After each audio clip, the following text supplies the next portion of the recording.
तो फ्रेंड्स, आप देख रहे हैं अपना चैनल VBA सीनियर और इस सेशन में हम लोग डिस्कस करने वाले हैं क्लास 10th ICSE बोर्ड के लिए फिजिक्स के अंतर्गत सभी फार्मूले, ऑल फार्मूले in one short video lecture. तो सबसे पहले हम जो लोग बात करेंगे फर्स्ट टॉपिक से रिलेटेड क्या क्या फार्मूले हैं जो आपको पढ़ना चाहिए।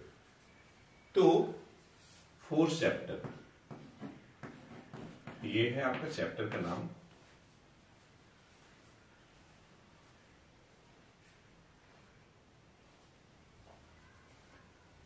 और इस चैप्टर में आपको जानना चाहिए मोमेंट के बारे में, किसी फोर्स का moment, moment of a force. Moment मतलब क्या?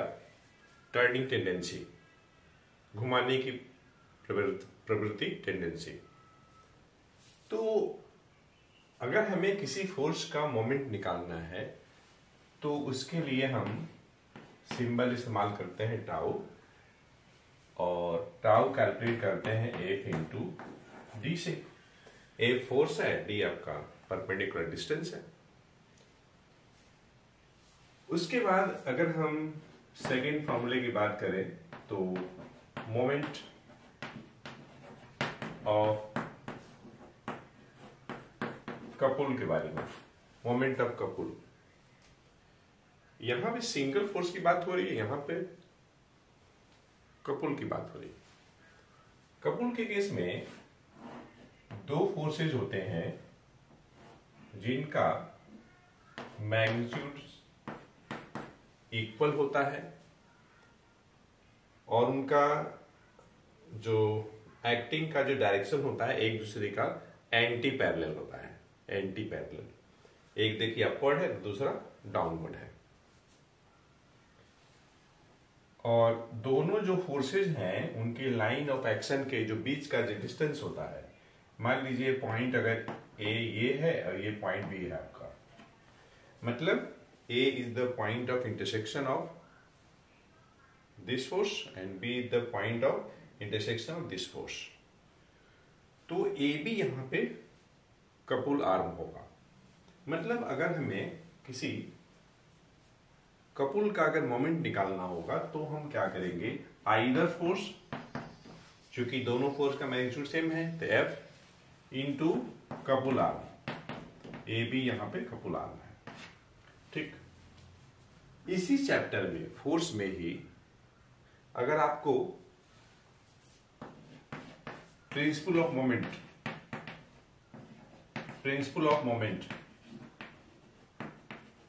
इससे अगर क्वेश्चन लगाने हैं तो आप उस केस में करते क्या हैं, sum of clockwise moment equal to sum of anti clockwise moment करते हैं।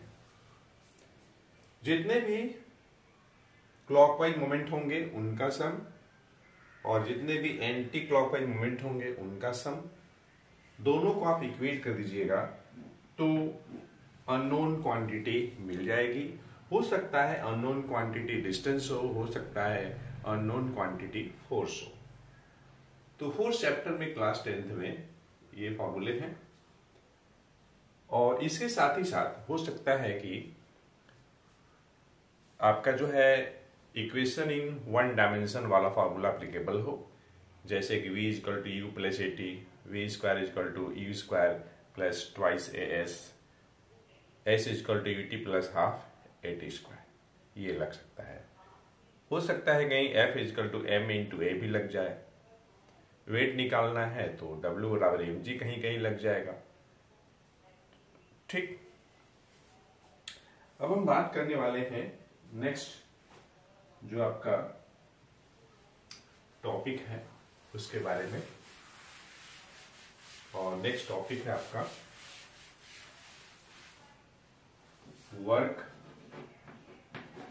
Work energy power, work energy and power. इस टॉपिक से रिलेटेड क्या क्या फॉर्मूले हो सकते हैं।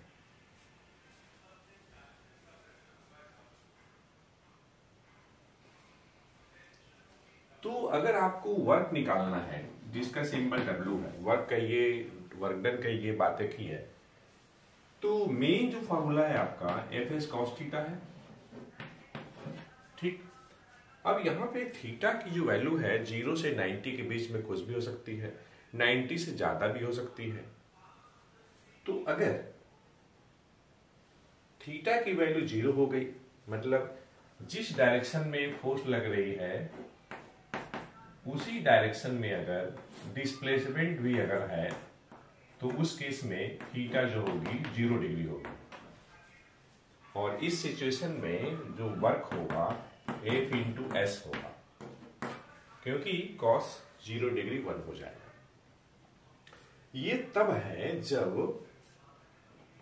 फोर्स किसी और डायरेक्शन में लग रही है और डिस्प्लेसमेंट किसी और डायरेक्शन में हो रही है और इनके बीच का एंगल थीटा है। तो उस केस में work done Fs cos theta से निकालेंगे।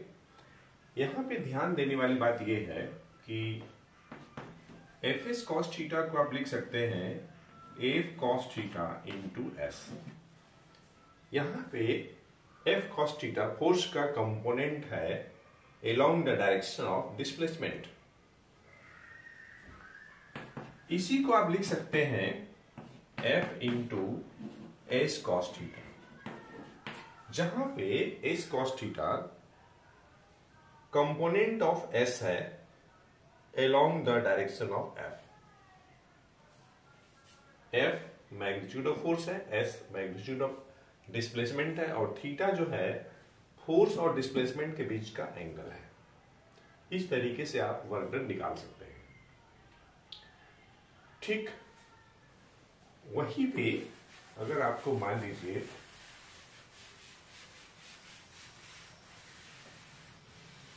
वर्क डन अगेंस्ट ग्रेविटी निकालनी है। वर्क डन अगेंस्ट ग्रेविटी मतलब नीचे से किसी चीज को आप उठा रहे हैं, तो वहां पे आप लगा लीजिएगा mgh। और अगर work done by the gravity है, मतलब ऊपर से कोई चीज नीचे गिर रही है, ग्रेविटी अगर फोर्स लगा रही है, तो उसके द्वारा वर्क डन भी mgh होगा। ठीक, ग्रेविटेशनल पोटेंशियल एनर्जी U आपका mgh होगा, energy store in the body due to position. Kinetic energy की अगर हम बात करते हैं तो ये आपका हाफ mv² हो जाएगा। ठीक,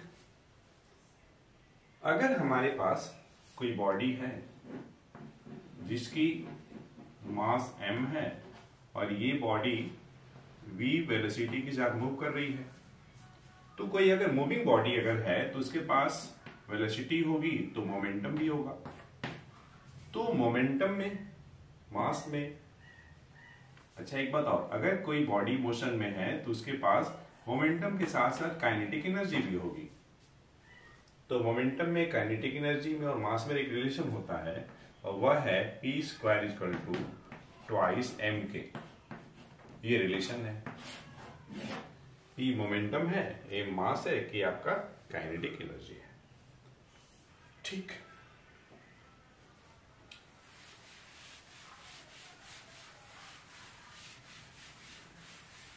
यहीं पे अगर मान लीजिए आपको पावर निकालनी है, पावर, तो वर्क डन अपॉन टाइम, एक फॉर्मूला ये लग जाएगा, या एक होगा फोर्स इंटू स्पीड होगा, ये लगेगा पावर के केस में। अच्छा, कोई बॉडी अगर मान लीजिए ऊपर से गिर रही है, तो इस बॉडी के पास पोटेंशियल एनर्जी है, काइनेटिक 0 है, काइनेटिक 0 है। गिरते समय इस बॉडी के पास काइनेटिक भी होगा और पोटेंशियल भी होगा, और ये दोनों का दोनों नॉन जीरो होगा। लेकिन वही बॉडी जब ग्राउंड पे पहुंच जाएगी, ग्राउंड पे पहुंच जाएगी, तो पोटेंशियल 0 हो जाएगा। लेकिन just before reaching the ground उसके पास काइनेटिक एनर्जी कुछ होगी। लेकिन काइनेटिक एनर्जी और पोटेंशियल एनर्जी का जो सम होगा वाइल फॉलिंग हमेशा mgh के बराबर होगा, मतलब k प्लस u जो होगा mgh होगा। ठीक, अच्छा अब हम बात करते हैं वर्क एनर्जी थ्योरम के बारे में। Work energy theorem, work energy theorem, W बराबर F इंटू एस, और ये चेंज इन काइनेटिक एनर्जी के बराबर होगा। चेंज इन काइनेटिक एनर्जी मतलब क्या, half m v square minus E square. हो सकता है कहीं आपको W बराबर एफ एस से काम चल जाए, कहीं हो सकता है F into S into delta के से काम चल जाए, कहीं हो सकता है W बराबर डेल्टा के से काम चल जाए। तो ये आपको क्वेश्चन पढ़ना पड़ेगा, समझना पड़ेगा कि हमें कब क्या अप्लाई करना है। उसके बाद हम बढ़ते हैं मशीन चैप्टर के बारे में। Machine chapter, machine chapter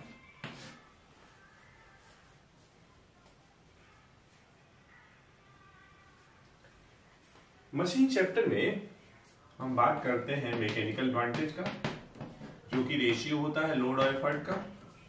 velocity ratio को हम दो तरीके से एक्सप्रेस करते हैं, एक होता है displacement of effort upon displacement of load, और नहीं तो velocity of effort upon velocity of load. ठीक, ना मैकेनिकल एडवांटेज की कोई यूनिट होती है ना वेलोसिटी रेशियो के यूनिट होती है, क्योंकि दोनों का दोनों प्योर रेशियो है, and they are the ratio two similar quantity. वहीं पे अगर हम बात करेंगे एफिशिएंसी का, तो एफिशिएंसी जो होता है work output upon work input, और साथ ही साथ आप एफिशिएंसी को एक्सप्रेस कर सकते हैं इन terms of the ratio of power output and power input. ठीक, एफिशिएंसी या तो नंबर में होगी या तो परसेंटेज में होगी। अब हम बात करने वाले हैं मैकेनिकल एडवांटेज, वेलोसिटी रेशियो और एफिशिएंसी में क्या रिलेशन है। तो mechanical advantage equals to velocity ratio into efficiency होता है। इस तरीके से यहां से हम एफिशिएंसी को mechanical advantage upon velocity ratio भी कर सकते हैं। मतलब efficiency can be express either in terms of work output and work input, power output, power input, और mechanical advantage and velocity ratio. ठीक, तो अब हम बढ़ते हैं नेक्स्ट टॉपिक, जो कि आपका लाइट चैप्टर है। लाइट चैप्टर, इसमें सबसे पहले हम बात करना होगा रिफ्रैक्टिव इंडेक्स के बारे में, and it is the ratio of speed of light in vacuum of air and speed of light in the medium. और जब हम ऐसा बात करते हैं तो ये एब्सोल्यूट रिफ्रैक्टिव इंडेक्स होता है। ठीक, रिफ्रैक्टिव इंडेक्स मतलब एब्सोल्यूट रिफ्रैक्टिव इंडेक्स निकालने का एक तरीका और भी है, sine I upon sine R, Snell's law से। ठीक, अगर हम बात करते हैं रियल डेप्थ का और एपरेंट डेप्थ का, तो उस केस में म्यू जो होगा real depth upon apparent depth, इससे निकलेगा आपका। ठीक, जैसे मान लीजिए पानी के अंदर कोई चीज है, या ये कह लीजिए आप किसी कंटेनर में पानी ले रहे हैं, तो उस कंटेनर का जो बॉटम होगा वह रियल पोजीशन पे नहीं दिखता है, थोड़ा ऊपर की तरफ उठा हुआ दिखाई देता है।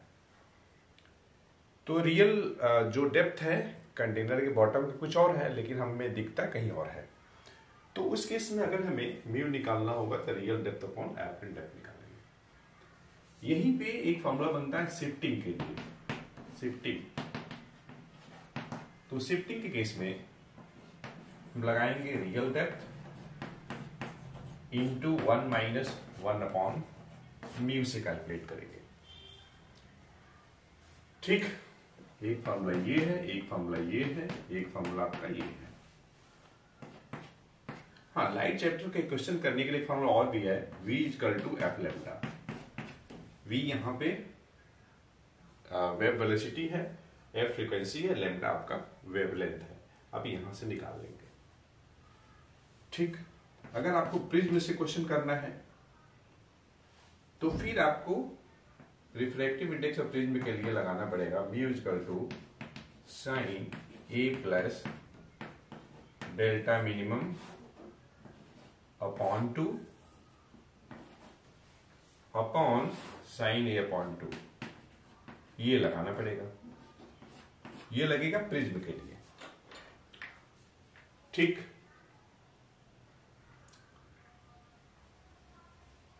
और प्रिज्म में भी एक क्वेश्चन बनता है, जब मिनिमम डेविएशन की हम बात करते हैं तो डेल्टा मिनिमम बराबर ट्वाइस आई माइनस ए। यहां पे आई जो है एंगल ऑफ इंसिडेंस है, ए जो है एंगल ऑफ प्रिज्म है। ये फॉर्मूला तब लगेगा जब हम बात करते हैं मिनिमम डेविएशन के बारे में। ठीक,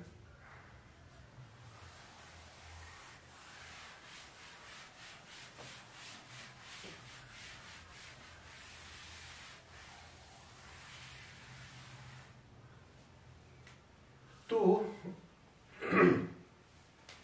अब हम बात करने वाले हैं लेंस से रिलेटेड। अगर क्वेश्चंस आएंगे तो हम कैसे करते हैं लेंस।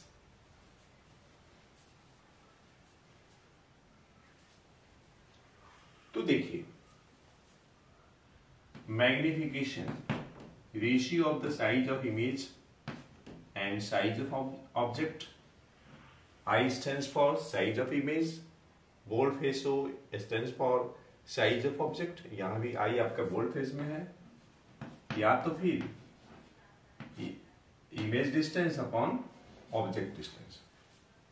ठीक, और लेंस फॉर्मूला आपका 1 upon V minus 1 upon U equal to 1 upon F.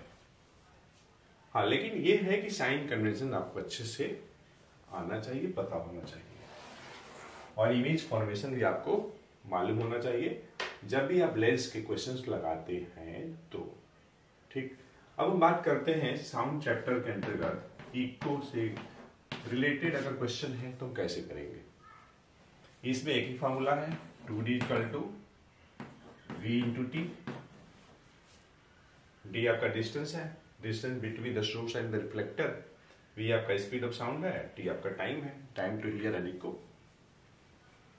अगर आपको हीट चैप्टर या फिर कैलोरीमेट्री इसके क्वेश्चन करने हैं तो आप क्या करेंगे। एक फॉर्मूला सबसे इंपॉर्टेंट है, Q equal to MC delta T.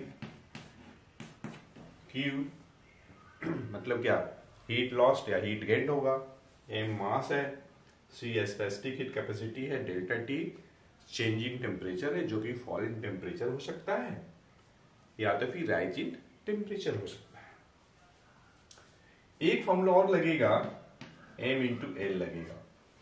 बच्चों ये ध्यान दीजिएगा, ये तब लगाइएगा जब चेंज इन टेम्परेचर की बात होगी। Change in temperature, M into L तब लगेगा जब फेज या स्टेट चेंज की बात होगी। फेज या तो फिर स्टेट चेंज की बात होगी तो लगेगा। ठीक, तीसरा जो फॉर्मूला है प्रिंसिपल ऑफ कैलोरीमेट्री, जिसके अनुसार टोटल हीट लॉस्ट किसके द्वारा, by hot body equals to total heat gained by cold body. बस यही फॉर्मूला लगेगा, और हल्का फुल्का आपको कॉन्सेप्ट समझ में आना चाहिए, पता होना चाहिए। ठीक, और क्वेश्चन ध्यान से पढ़ना है, क्वेश्चन ध्यान से पढ़ेंगे तभी कर पाएंगे, ये बात आप ध्यान रखिएगा। अब हम आते हैं इलेक्ट्रिसिटी चैप्टर के बारे में। Electricity, electricity. I electric current निकालने के लिए Q by T, Q total charge है, T आपका टाइम टेकन है, या तो फिर N into E upon T लगा लीजिए। N आपका नंबर ऑफ इलेक्ट्रॉन्स है, E जो है एलिमेंट्री चार्ज है या चार्ज ऑफ 1 इलेक्ट्रॉन है, T आपका टाइम टेकन है। और फिर Ohm's law, V equal to I into R।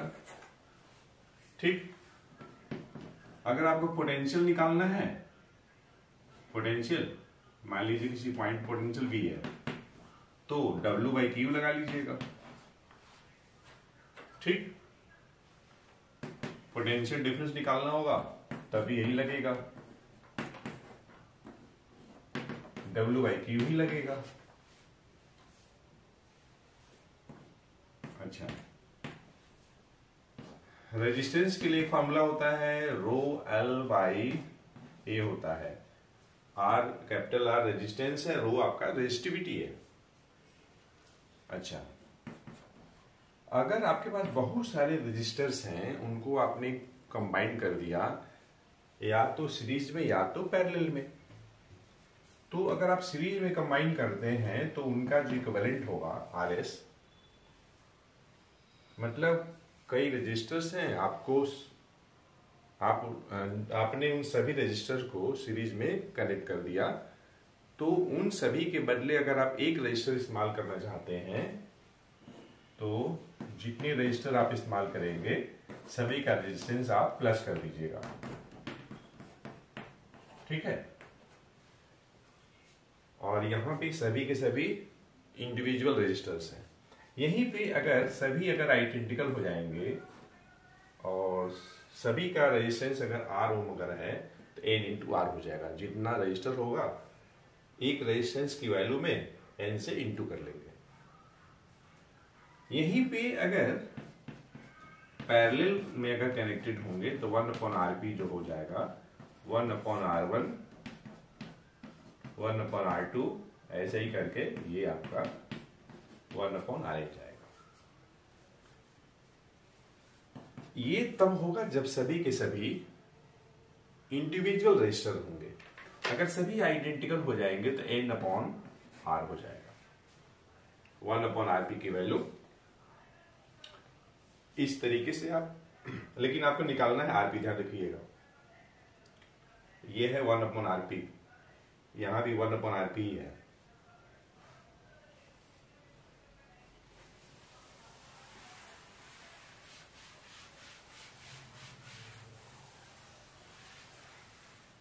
अब हम बात करने वाले हैं कि अगर हमारे पास एक सेल है और यहां पे आपका दो रजिस्टर है, सेल से करंट आई आ रही है और एक रजिस्टर ये R1 है, ये R2 है। इधर करंट I1 फ्लो कर रही है, इधर आपका I2 फ्लो कर रही है। तो हमें I की वैल्यू I1 चाहिए और I2 चाहिए, तो ठीक है, नो प्रॉब्लम। I1 हो जाएगा आपका I1 I R2 upon R0 plus R2। I1 निकालना है